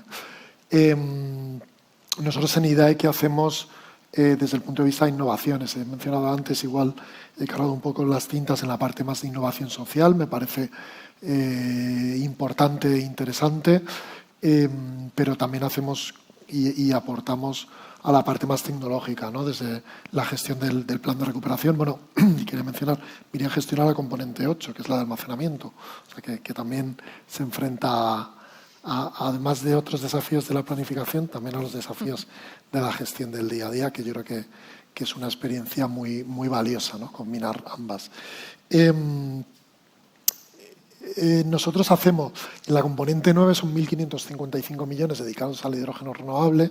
Yo creo que podríamos decir que toda esa componente tiene una labor y una innovación intrínseca per se, ¿no? Ahora mismo en España hay pues 20 megavatios de electrolizadores instalados, pactados con la Comisión Europea en los objetivos del plan de recuperación. Tenemos 500 megavatios de electrolizadores para el año 2026, que es dentro de 3 años, es dentro de nada, como decía José María. O sea que queremos innovar esa parte un poco más cercana a la producción y al consumo, pero también hay otras líneas de ayudas que hemos sacado más destinadas a cadena de valor, ¿no? Que bueno, y seguro que aquí los presentes hay algunos que las sufren y las han sufrido en su aspecto más cercano al proyecto, a cada uno de los proyectos. Esas partes de cadena de valor que lo que buscamos es esa innovación, ¿no? No tanto esa implantación que buscamos con algunos programas, sino esa parte más de innovación. También tenemos en la parte fuera de hidrógeno, tenemos innovación, quizás más relacionado con las marinas, Sacamos una línea de ayudas, 240 millones de euros para renovables marina, que también algunos de los presentes la ven. Y ahí buscamos sobre todo la parte de prototipos, ¿no? Es verdad, algún precomercial puede haber y es verdad que esperamos, no sé qué terminará saliendo, pero que haya alguna implantación en algún puerto de la red de puertos del Estado, bueno, o aunque no sea de la red de puertos del Estado, pero bueno, supongo que al ser empresa pública nos gustaría verlo en puertos del Estado, pero bueno, abierto a todo. Y estamos ahora mismo en la fase bueno, hemos lanzado las subsanaciones esperando a recibirla. Eso también es innovación. Y luego la parte que mencionabais, flexibilidad, almacenamiento, ha salido. Es también un poco horizontal a las líneas que gestiono yo. Es verdad que Miriam, las líneas que gestiona, está fundamentalmente centrada en la parte de almacenamiento, que al final otorgan flexibilidad al sistema. Nosotros en la línea de autoconsumo, que es la línea más grande que hemos sacado en IDAE, 1.320 millones, hay 220 millones que Miriam, desde la componente 8, pues ha cedido para esta gestión conjunta para instalar almacenamiento detrás del contador. Y es verdad que en el resto de líneas, en repotenciación, en unas líneas que hemos sacado ahora de las islas, tenemos ese denominador común que es el almacenamiento, ¿no? Y más si cabe aún en territorios insulares. O sea que sí, yo creo que en varios ámbitos estamos tratando de innovar, si bien es verdad que cercanos a la realidad. Genial, pues muchas gracias. Yo os quería hacer otra pregunta, la última por mi parte, que tiene que ver, bueno, ya hemos hablado del título de la jornada, era innovación y administración, ¿no? Administración pública, cómo hacer esto. Y creo que se han puesto muchos ejemplos de qué es lo que se está haciendo en la práctica para ser tractor de esa innovación. Pero sí que os quería hacer una última pregunta por si queréis señalar alguna cosa, digamos, más global o más específica de cómo la Administración General del Estado puede ayudar precisamente a esa innovación. Y entonces, si te parece. Te voy a empezar otra vez. Yo creo que ha tocado, José María, a lo mejor un punto en el cual la Administración podemos mejorar, que es esa comunicación y esa puesta a disposición de información al ciudadano, ¿no? Esa relación. Podemos tener algún ejemplo en la gestión del autoconsumo, ¿no? Esa unidireccionalidad, ese camino de un único recorrido, un carril, primero pasa esto, luego esto, y entonces en muchos pasos pasan esas cosas y al final de unos cuantos meses, más de los que nos gustaría, el usuario final tiene autorizado su autoconsumo. Pero cuando hay alguno de los pasos intermedios que no funciona, el interesado no sabe lo que pasa, no tiene la información, el expediente se para o se cancela y yo creo que ahí, con un sistema de comunicación, con accesos, lógicamente, limitados en función del ciudadano, o sea, el ciudadano no puede verlo todo, pero sí que puede tener acceso a una pequeña parte de la información, pero que eso forme parte a lo mejor de una plataforma común donde las distribuidoras, las comercializadoras, la propia Administración General del Estado, pudiéramos tener acceso y ver qué pasa, ¿no? Yo creo que eso nos ayudaría a mejorar esa gestión, ese desafío. Yo lo menciono también a veces en charlas a las que voy, ¿no? Hemos pasado el año 97, se liberaliza el sector, 50, 60, no sé, 100 unidades de producción y unidades de consumo, ¿no? Muy diferenciado todo. Ahora mismo, ya desde los primeros reales decretos para promoción de renovable, pero es verdad, en los últimos años muchísimo más, con el despegue definitivo del autoconsumo, tenemos una atomización muy grande de la generación. Eso es una oportunidad porque permite a los ciudadanos, a las empresas, no solo entendido como persona física, ¿no? Empresas, pyme, de todos los tamaños, AENA, puertos del Estado, tenemos muy buenos ejemplos aquí, generar, no solo consumir, sino generar, hacer ese balance, pero bueno, ese es un desafío para la Administración del Estado, gestionar esa nueva realidad, ¿no? Laura, si quieres. Sí, pues sí, al final desde la Administración de la Administración General del Estado o las empresas públicas, lo que yo estoy de acuerdo con lo que ha comentado Ana, somos como un motor, somos como un tractor del resto de empresas o del resto de actividad que se desarrolla Pues dentro de nuestras operaciones, ¿no? En el ejemplo de AENA, pues nosotros, por ejemplo, dentro de los aeropuertos tenemos un montón de empresas concesionadas. Ahí están los holdings, hay terceras partes, pues como son las aerolíneas, como es el transporte público y privado que llega al aeropuerto, y al final, de alguna forma, no son actividades propias, pero sí que tenemos la obligación de ser tractores de la descarbonización también de nuestras terceras partes. Entonces, yo creo que jugamos un papel fundamental para, pues eso, para que las actividades que se desarrollan en nuestra actividad, pues se descarbonice también. Bueno, un poco más que insistir, ¿no? La Administración General del Estado, primero como garante de la regulación en sus funciones y luego como elemento dinamizador de todo. Yo ahí, ventajas muchas, lo acabas de señalar tú, Laura, y posibilidades. Yo hablaría pues, de ese efecto tractor que tiene que llevar a cabo, evidentemente, la Administración sobre el resto de la sociedad. Lo que pasa es que en el pero hay que poner, y lo comentabas tú, Ana, en la lentitud. La lentitud de la propia Administración o de las empresas públicas a la hora de avanzar. Y es que no nos podemos permitir ir despacito en esto, porque los objetivos los tenemos ahí. Y luego, fíjate, comentaba Víctor, bueno, esa responsabilidad también de la Administración de dar a conocer, de acompañar a la ciudadanía, a las empresas y todo. Quería hacer un comentario ahí sobre, por ejemplo, a ver, el mayor efecto tractor que hemos tenido en este país, por ejemplo, en materia de autoconsumo, pues ha sido el año pasado, pues no sé si era Vicente Vallés, Ana Blanco y compañía, hablando en el telediario todos los días, hora a hora, del precio de la electricidad, que eso es lo que al ciudadano le ha llegado, ¿no? Ciudadano, incluso empresas, pero pequeñas empresas o grandes, ¿no?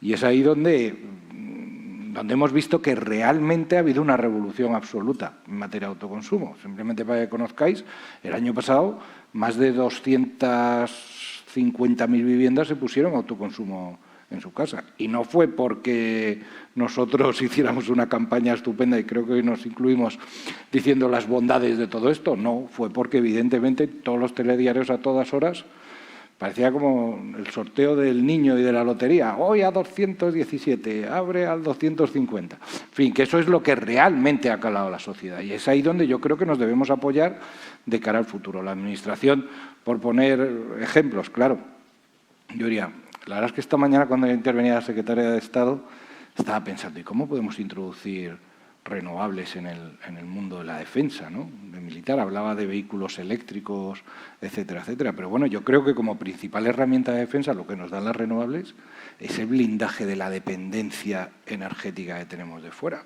O sea, lo que hemos visto estos 2 años en este país y en toda Europa ha sido pues el alza de precios de la energía, que encima luego ha venido la invasión de Rusia a Ucrania y gracias a Dios lo hemos toreado. Pero estamos viendo unas volatilidades, hemos visto unas volatilidades en materia del gas, hemos visto riesgos de falta de suministro, hemos dejado de depender, o parte de Europa ha dejado de depender de Rusia para depender de los Estados Unidos, estamos trayendo pues más de la mitad de nuestro gas de Estados Unidos, es decir, todas estas interdependencias, y bueno, aquí hay gente de la carrera militar, evidentemente se sabe mejor, seguro que yo, todo este tema de la geopolítica, pero bueno, nosotros lo hemos estudiado mucho y nos preocupa, y es una de las bondades que desde hace años, desde la asociación, llevamos diciendo. Las renovables no solo son precio ahora, antiguamente lo costaba, las renovables es blindarnos ante problemas, y esos problemas los hemos tenido. Y ya, insistir en eso y en materia de, bueno, perdona que al final me he enrollado, pero en la pregunta concreta de la Administración General del Estado sobre todo ese acompañamiento, ¿no? Y todas las empresas privadas. Nosotros hemos estado con Renfe viendo las posibilidades de introducir autoconsumo para todos los consumos en materia de, en este caso, de trenes y de la alta velocidad, y posibilidades hay 1000. Yo lo único sería más una petición de, oye, de agilidad, de ponernos, y esa colaboración público-privada que es fundamental. Bueno, pues ahora sí que ya está dicho casi todo. Yo creo que habéis hablado mucho en macro, estoy completamente de acuerdo con todos vosotros. Yo creo que desde la Administración somos un tractor, pero yo creo que, y aquí hay que tener también y poder ofrecer flexibilidad ante las nuevas innovaciones que se nos ponen delante, ¿no? Entonces, aquí yo vuelvo a mi libro, ¿no? Que es el libro de la electrificación de los muelles y cómo nos estamos encontrando en puertos, en las autoridades portuarias pertenecientes al sistema portuario español, ante el problema de cómo vamos a gestionar esto, porque no hay una tarifa específica para este onshore power supply, para este consumo de electrificación a buques, como pasó en su día, yo creo, ¿no? Que es asimilable a lo que pasó en su día cuando empezaron a salir los vehículos eléctricos y no había una legislación que cubriera esta nueva necesidad. Y bueno, pues para dar 3 datos, estamos ante consumos, por ejemplo, en la terminal de contenedores estamos haciendo un proyecto que estamos requiriendo 9 megavatios para poder conectar un buque de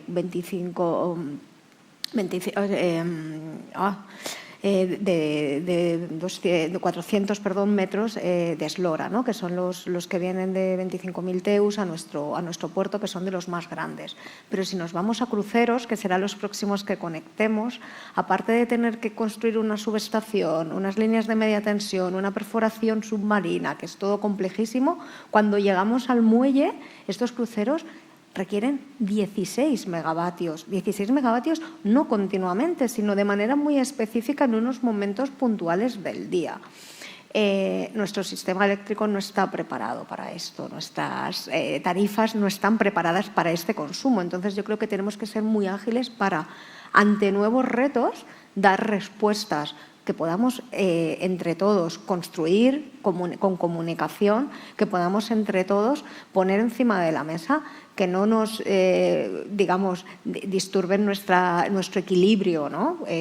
Porque yo creo que este equilibrio que tenemos en este sentido es súper importante, pero que le podamos dar luego al cliente final, que tú lo has dicho muy bien, la respuesta, porque hoy el armador del buque lo que me pregunta no es cómo llevas el proyecto, sino cuánto me va a costar el kilovatio hora. Y a día de hoy no sé ni de dónde, o sea, ni en qué contexto lo voy a poder conseguir, ¿no? Porque necesito un tipo de contratos que distribuidoras y comercializadoras no tienen la capacidad de hacérmelo porque no está regulado simplemente, ¿no? Entonces, bueno, aquí nos tendremos que inventar cosas y tendremos que ser muy innovadores y yo creo que aquí la colaboración y la comunicación es fundamental. O sea, yo creo que siempre tengo la experiencia que cuando hemos puesto problemas encima de la mesa y los problemas son claros, se han encontrado soluciones. Entonces, yo creo que tenemos que trabajar en eso, ¿no? En buscar soluciones de la manera más ágil posible.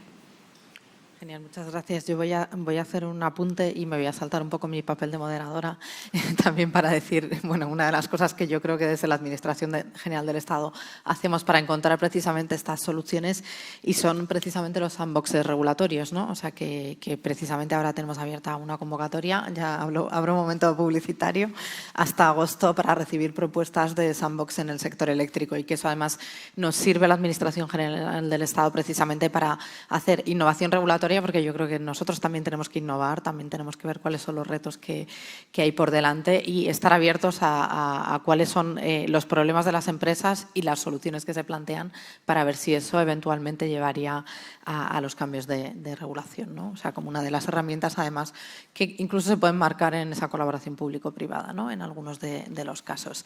Y no sé si tenemos tiempo para algunas preguntas o alguna pregunta. Sí, pues fenomenal. Gracias. Si alguien tiene preguntas, supongo que tendrá que levantar la mano y le pasarán el micrófono.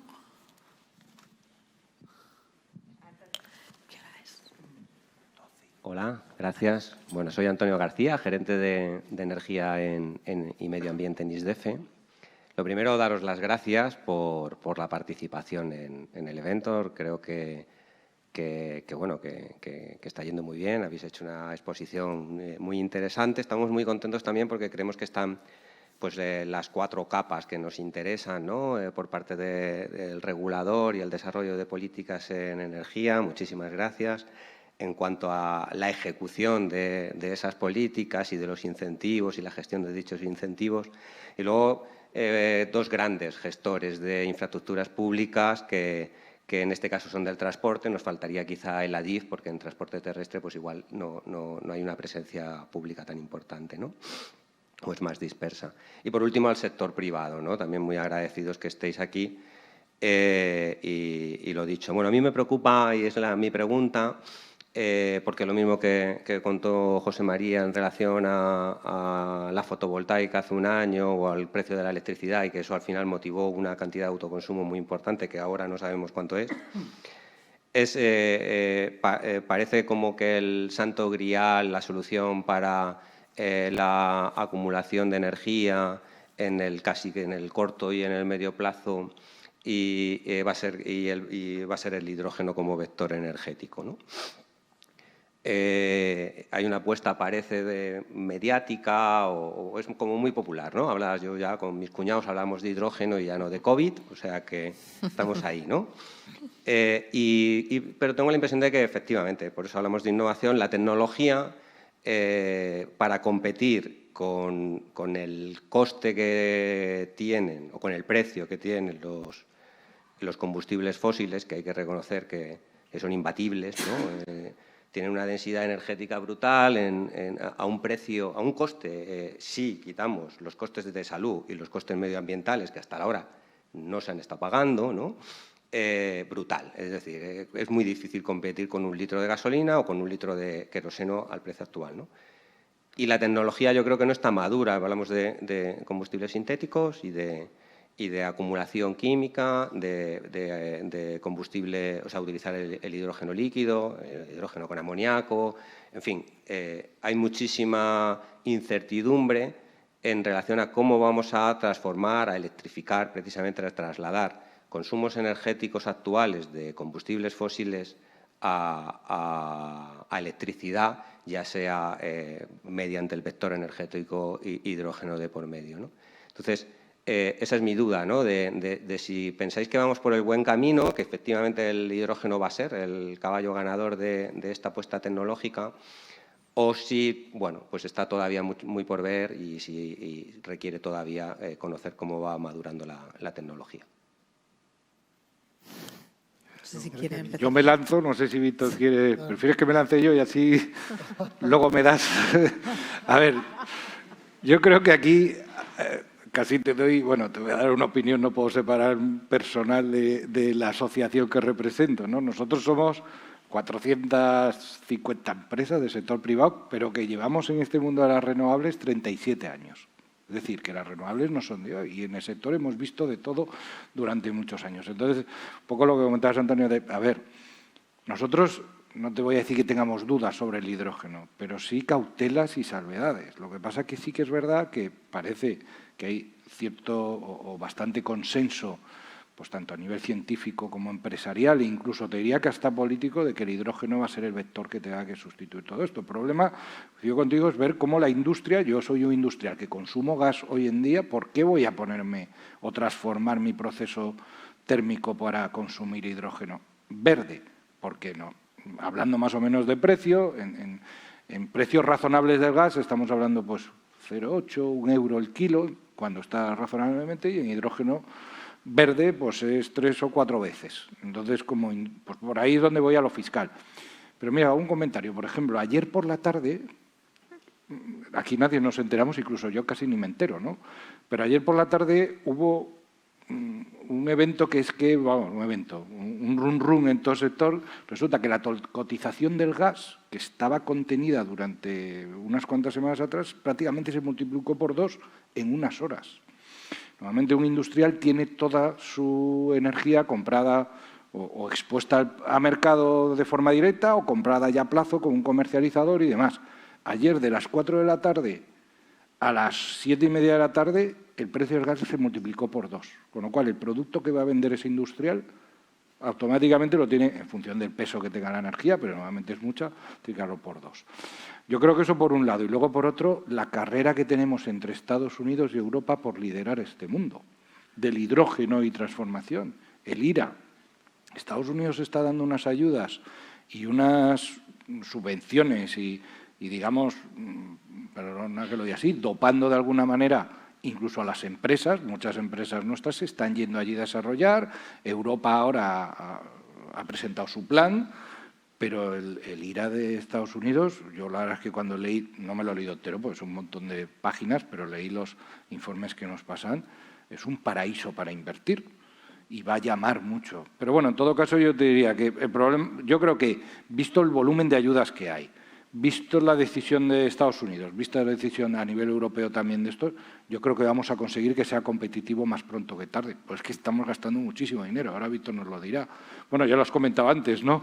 1.600 millones, luego lo tenemos que aterrizar. Pero bueno, tenemos la experiencia en el sector renovable que la fotovoltaica hace 10 años costaba 10 o casi 20 veces más de lo que cuesta ahora y yo creo que llegará. Ahí las dudas, acabo y así, las dudas es el cómo hacer que la demanda transforme, que no es fácil, por lo que comentaba antes, y luego, evidentemente, la capacidad de producción verde y, sobre todo, lo que yo creo que en este país no deberíamos perder la atención es España es el mejor país de Europa de recursos renovables. No tiene sentido que aprovechemos nuestros recursos renovables para producir un hidrógeno verde, o en este caso renovable, y mandarlo por tubo, por tierra, por mar o por aire a la industria alemana. Lo ideal es belga o de donde sea. Lo ideal es que esa industria venga aquí y aprovechemos la capacidad de producción de energía de cualquier tipo, bien sea electricidad, hidrógeno o metanol o los biofuels y no sé cuántas mil cosas para solo ser un suministrador. Necesitamos empleo y riqueza y la industria la deberíamos traer aquí. Y perdonad, al final me he enrollado más tiempo. Pero vamos, en definitiva, sí lo veo el hidrógeno porque ya has visto la conclusión, ¿no? Estamos gastando dinero y la curva de aprendizaje la vamos a recorrer más pronto que tarde. Bueno, luego me gustaría también escuchar la opinión de Miriam, ¿no? Que en temas de perspectiva seguro que nos complementa. Yo muy rápido. Hablabas, José María, de precio. Yo creo que con la crisis de los precios del gas derivada de la guerra de Ucrania, hemos visto, bueno, y esto también es una conclusión personal, ¿no? Pero la diferencia de dos políticas públicas totalmente condicionadas por las circunstancias, ¿no? Tenemos el ejemplo alemán, gas por tubo, muy barato, hago análisis coste-beneficio, lo único que me interesa que es, si no meto suficientes cosas en la ecuación, es seguir comprando gas por tubo, porque me lo dan muy barato. No tengo ni una sola regasificadora, o sea, no puedo importar gas de otra forma que no sea por tubo. Caso español, 6 regasificadoras, porque no tenemos mucho tubo, tenemos el tubo con Argelia, el otro que pasa por Marruecos, que por conflictos Argelia-Marruecos lo cortan. Hay un corte de gas del tubo que entra a Alemania. ¿Qué hace Alemania? De repente tiene que, o sea, un caso que estaba totalmente fuera de sus estudios de coste, tiene que gastarse infinito, ¿no? O sea, el coste de eso es pues lo que sea, porque si no paro la industria. Entonces compro regasificadoras flotantes, adapto mi infraestructura de gas, que es verdad que en cosa de, no sé, 1 año, 2 años puede hacer una pequeña parte, pero construir regasificadoras y adaptar infraestructura de gas a importar gas por mar, pues no es tan fácil, ¿no? Entonces, respecto a coste, ¿no? Esa empresa que no cierra precio a futuro o no invierte en diversificar. Yo hablaba al principio de una política de gestión de riesgos que es la diversificación, ¿no? En diversificar esos suministros. Yo creo que ponemos poco en valor, y a lo mejor también como país, ¿no? Parece que ya nos hemos olvidado nuevamente de este, y es que lo tenemos aquí al lado, de ese coste hundido. Es como cuando pagas un seguro a todo riesgo. Pues te cuesta más, pero si lo tienes que usar, pues estás más tranquilo, ¿no? Los alemanes tenían seguro a tercero, España teníamos a todo riesgo, condicionado por las circunstancias. Oye, pues la perspectiva de España era mejor, indudablemente, cuando pasa ese suceso. A lo mejor nunca pasa, pero bueno, si pasa. Entonces, es difícil meter en el precio ese tipo de razonamientos. Es difícil. Yo creo que deberíamos empezar a hacerlo, no solo la administración, las empresas. Luego, en cuanto a hidrógeno, otro tipo de flexibilidad. Creo que el hidrógeno tiene muchas cualidades, creo que hay muchos intereses, no solo públicos, también privados, de hecho diría más privados que públicos, pero es verdad que tiene muchas cualidades, posibilidades, ¿no? Yo decía la capacidad que tenemos de generación actual, la capacidad que esperamos tener, o sea, yo creo que está llamado a ser un gran vector, pero yo no diría el único, ¿no? O sea, yo no diría que cada kilovatio hora de combustible fósil se va a sustituir por hidrógeno. Yo creo que tenemos que luchar por electrificar al máximo posible los consumos, el transporte ligero por carretera. O sea, yo creo que hay que luchar, implementar batería y métodos de flexibilidad para esa demanda eléctrica, poderla modular, implementar renovables eléctricas, electrificar lo máximo que podamos. O sea, yo creo que el hidrógeno está aquí, sustituirá una parte relevante de los consumos. Si no es el hidrógeno, será el metanol. Si no es el metanol, será, pues no sé, los e-fuels. Pero yo no diría que el único. Y no sé si, Miriam, en tu perspectiva energética, ¿no? Sí, bueno. Otra vez saltándote tu papel de moderadora. Sí, o sea, yo creo que hay una cuestión clave, ¿no? Es que, y vamos, que lo han presentado tanto Laura como Ana muy bien, y es que tenemos sectores que son difíciles de abatir, ¿no? Que necesitamos digamos, sustituciones renovables, ya sean vectores energéticos, combustibles, como queramos, para procesos de alta temperatura o para procesos que movilicen el transporte pesado, como es en este caso, y que eso, pues bueno, pues por medio de la electrificación, a día de hoy o está limitado o no es posible cuando hablamos de grandes pesos y de muy altas temperaturas, ¿no? Por encima de los 1000 grados. Entonces, ¿cuál sería el papel del hidrógeno ahí? O sea, yo sí que quiero hacer un apunte con respecto también el precio de los combustibles fósiles, lo de que tienen una intensidad energética muy alta, ¿no? Y sobre todo lo que son tan baratos. O sea, yo creo que si tenemos que sacar una lección aprendida de los últimos, sobre todo el último año, es la importancia de la independencia energética. Nosotros en el PNIEC lo poníamos como una de las grandes cosas a resaltar, ¿no? Incluso en su momento ya decíamos que había un ahorro de más de 60.000 millones de euros en la balanza comercial por ahorros en combustibles fósiles. Y yo creo que podemos decir que el tiempo, las circunstancias, desgraciadamente, voy a decir, nos han dado la razón, ¿no? Porque nos hemos encontrado ante un episodio de volatilidad de los precios de los combustibles fósiles que nos han hecho que de pronto el precio de la electricidad se disparase y que es absolutamente indeseable, ¿no? Entonces, creo que esa independencia energética en términos de los costes de lo que estaba hablando, o sea, tendría como dos vertientes. Por un lado, esa volatilidad y otra cosa que Antonio, tú apuntabas, y es cómo vamos a internalizar los costes ambientales, teniendo en cuenta qué parte lo estamos internalizando ya. O sea, ¿cuál es el precio del hidrógeno no renovable, sino que viene por la ruta de transformación del gas?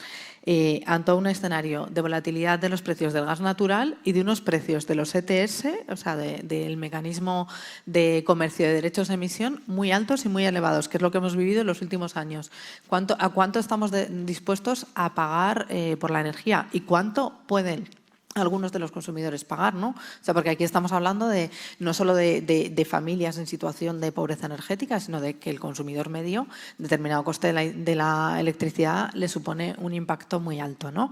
Entonces, o sea, yo creo que en ese sentido, toda la transformación hacia vectores renovables de todo tipo, electrificación complementada con hidrógeno y todo esto, nos pone sobre la mesa la importancia de esa independencia energética que desde mi punto de vista tiene un montón de aristas, la seguridad de suministro, pero también que la energía sea asequible, o sea, entre otras cosas. Y no sé si queréis añadir algo, Ana, Laura, no sé. A mí, si me permitís, tenemos el ejemplo del sector de la aviación. Por ejemplo, ¿qué es lo que ha pasado con los combustibles sostenibles de aviación? Era un poco la pescadilla que se muerde la cola. ¿Qué pasa? El combustible sostenible de aviación cuesta entre 2 y 6 veces más caro que el combustible fósil. ¿Qué dicen las aerolíneas? Yo, ¿por qué voy a comprar un combustible que me sale hasta 6 veces más caro? Yo sigo consumiendo combustible fósil mientras nadie me obligue. ¿Qué es lo que se ha hecho con el paquete de medidas Fit for 55 y el Refuel Aviation? Se ha incluido una medida que es que los operadores petrolíferos tienen la obligación de incluir porcentajes crecientes de mezcla, empezando en un 2% en el año 2025 y terminando en un 70% en el año 2050 de combustible sostenible en el combustible fósil. ¿Ahí qué es lo que estás provocando?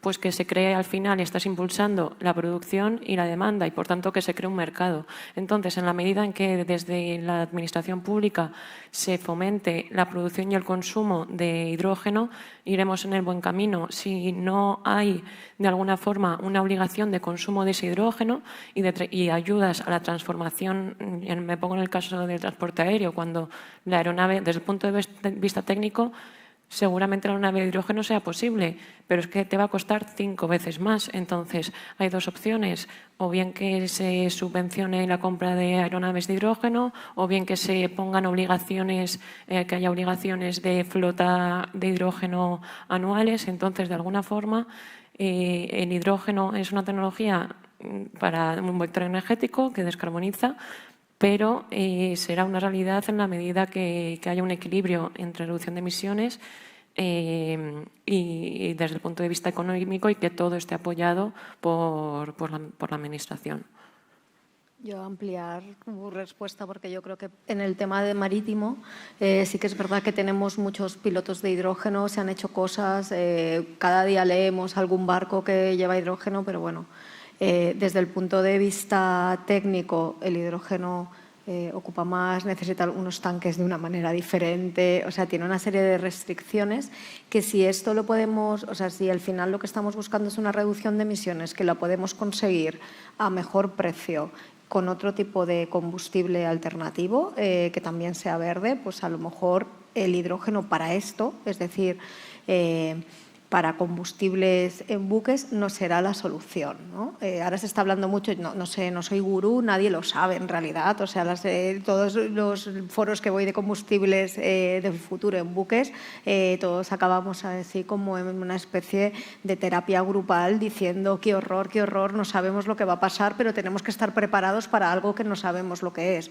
Entonces, bueno, al final, en el tema del hidrógeno, yo en el sector marítimo soy muy escéptica como combustible, porque creo que sí que habrá una aceleración, ya que entramos también en nosotros como sector marítimo en el mercado de emisiones el año que viene, ya que lo has señalado, con lo cual esto es seguro que tiene un impacto muy rápido en la aceleración de este proceso. Pero yo creo que vamos a ver otro tipo de combustibles que sean capaces de adaptarse a la maquinaria que ya tienen los buques y que con poca inversión sean capaces de conseguir esta descarbonización. Porque parece que a nivel técnico es lo que también tiene más sentido, porque ya vamos a estar invirtiendo, o ya van a estar en el sector marítimo, ¿no? La industria marítima invirtiendo mucho por otro lado, con lo cual no tiene sentido, si bien veo el hidrógeno en muchas aplicaciones, yo creo que en combustible naval de momento estamos lejos. Fenomenal, pues muchísimas gracias. Bueno, yo creo que hemos abordado casi todos los temas de la transición energética, incluso la innovación social, el papel de la ciudadanía, la visión de las empresas públicas y privadas, digitalización, los fondos públicos como elementos tractores y la necesidad de seguir trabajando en esa independencia energética y, por supuesto, cómo la innovación y las nuevas tecnologías van a contribuir a esta transición. Así que muchísimas gracias a todos los ponentes. Ha sido un placer moderar la mesa. Muchas gracias. Gracias.